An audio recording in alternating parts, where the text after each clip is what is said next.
Bitcoin keeps dipping, but why? Basically, everyone's holding cash right now. They're selling out of all their stock positions. You saw Netflix drop down like 70% in the last week. Companies like Google and Amazon, even the blue chips, the safe stocks, those are also selling off in the past couple of weeks. The reason for that is everyone's trying to hold cash. Everyone's holding cash so they can have it for emergency funds and also so they can buy stocks low or buy crypto low.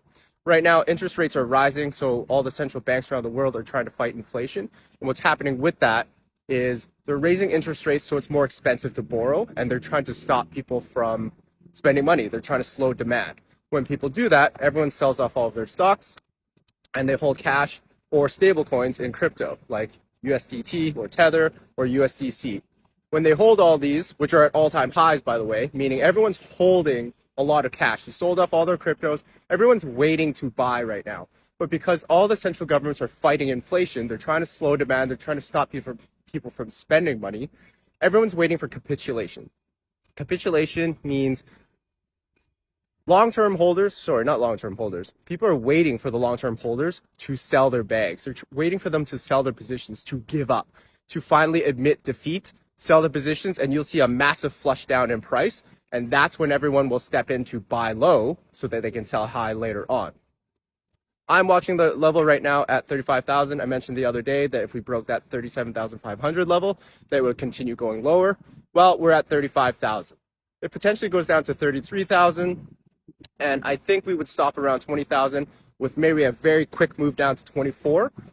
We'll see. But it's a scary world out there. There's a ton going on if you pay attention to the news. But eventually there will be a good time to buy. And these are kind of generational type events where you can make a lot of money. You can make a lot of good investments.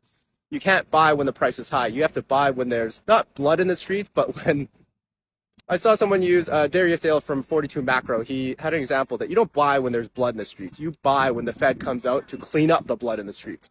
Right now, it doesn't look like the Federal Reserve is pivoting. They're still going to continue raising interest rates and doing quantitative tightening, meaning they're going to take some cash, U.S. cash, off the table, out of existence, basically. And once they do that, that's when they'll pivot and they'll start letting people borrow money at cheaper rates again. Until then, they will continue tightening the cycle, preventing people from spending money and lowering that demand. So until then, crypto looks pretty scary. But again, it is Bitcoin. This thing could turn around, pivot, and skyrocket in no time. But right now, in a bear market, I highly doubt that it's going to turn around and move very fast. It'll be a slow grind up, if anything. We're going to chop sideways, just kind of going like this.